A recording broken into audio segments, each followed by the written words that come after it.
আমি আরো খেলতে চাই। যতদিন আমার দুই পা সুস্থ থাকবে ততদিন দেশের হয়ে খেলে যাব। এক সংবাদ সম্মেলনে এমনটাই বলেন লিওনেল মেসি। এছাড়াও 2030 বিশ্বকাপ খেলার সম্ভাবনা রয়েছে বলে জানান আর্জেন্টাইন এই তারকা ফুটবলার। তবে 2028 কোপা আমেরিকাতে নিশ্চিত খেলবেন লিওনেল মেসি। বিস্তারিত রিপোর্টে। আর্জেন্টিনা জাতীয় দলের অধিনায়ক ও বিশ্বকাপ জয়ী তারকা ফুটবলার লিওনেল মেসি সম্প্রতি এক সংবাদ সম্মেলনে নিজের ভবিষ্যৎ নিয়ে গুরুত্বপূর্ণ মন্তব্য করেছেন। দীর্ঘদিন ধরেই ফুটবল প্রেমীদের মধ্যে প্রশ্ন ছিল আর কতদিন জাতীয় দলের হয়ে খেলবেন মেসি। সেই প্রশ্নের জবাবে তিনি জানান এখনই বিদায়ের কথা ভাবছেন না।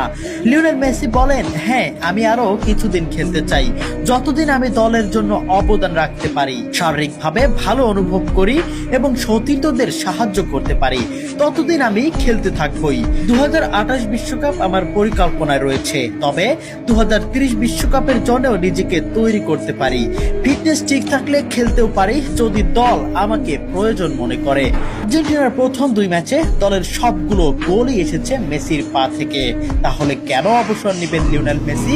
কেনই বা দলের প্রয়োজনে পড়বে না তাকে? মেসির বিশ্বকাপ ক্যারিয়ার নিজেই একটি ইতিহাস। 2022 কাতার বিশ্বকাপে তিনি আর্জেন্টিনাকে বিশ্ব চ্যাম্পিয়ন করেন। টুর্নামেন্টে 7 গোল ও 3 অ্যাসিস্ট করে জিতেন গোল্ডেন বল। সেই বিশ্বকাপ জয়ের মাধ্যমে তিনি নিজের ক্যারিয়ারের সবচেয়ে বড় অপূর্ণতা পূরণ করেন।